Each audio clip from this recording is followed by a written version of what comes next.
All right, the last one is emergency services. You can't, do a bunch of mother may I when people show up at the ER. I think the big change for us here is in and out of network. Looking at Diane, in and out of network is the big aspect that we've got to change here. We've had differential copays there, so that's a change that you're going to see there. Generally, we haven't had, we've been more in the prudent layperson type of administration of ER services anyway, so we're mostly covered here. So those are the 7 things. When you think about, let me see if I'm on the right, next slide. Yeah, okay.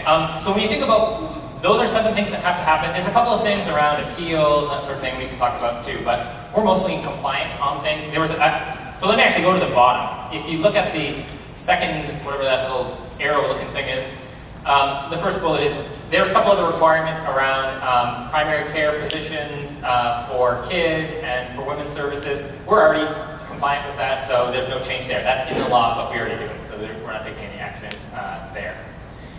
The things that are going to happen, so the big question for us is, how in the world are we going to change every single certificate plan we have out there to comply with this? And so we're targeting 1/1/2011 that we would make the following changes. Allow the dependents to come up. Remove any lifetime dollar limits. Remove any pre-existing condition for kids. Prohibit rescissions, and we'll have to so that's mostly an individual market, making sure there's all the things in there that we tend not to do anyway, but make sure that there's no conditions will do that. If that retroactive adjustment thing comes up, we'll come back and talk to you more about that. But really, that's more an individual market thing for us. And then we've got this tweak to emergency services with respect to out-of-network that we've got to do. So that is our plan, to try in an automated fashion to go through and make those changes to all of the benefit plans. We recognize that not every single employer is a 1/1 plan. So if your plan year, your official plan year, which we'll talk about the definition of that, is before 1/1, you can raise your hand and we'll be able to do that sort of off cycle.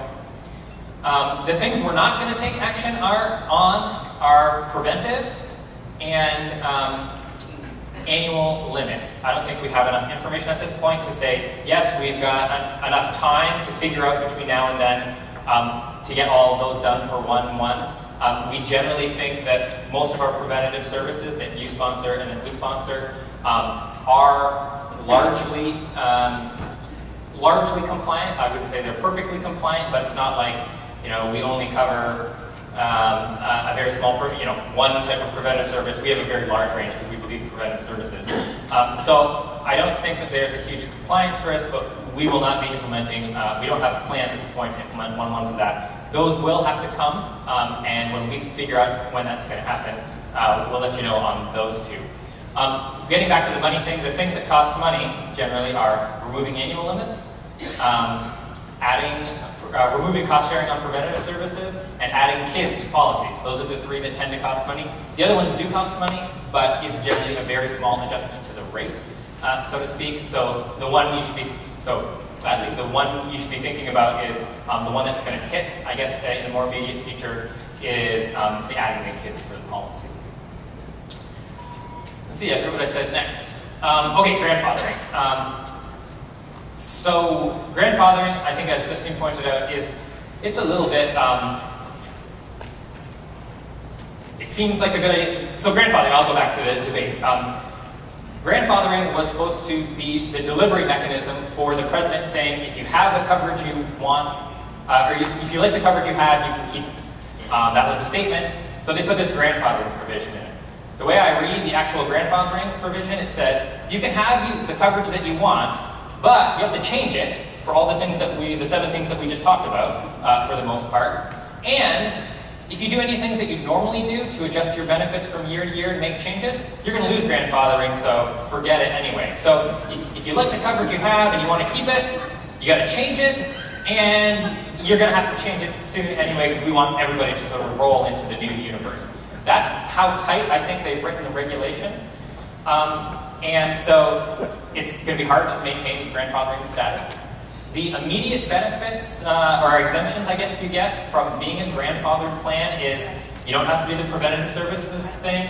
You don't have to comply with the appeals process. Our appeals process is generally compliant. We're looking at some of the things, but in terms of your requirements for risk-sponsored plans for the appeals process, you don't have to do that.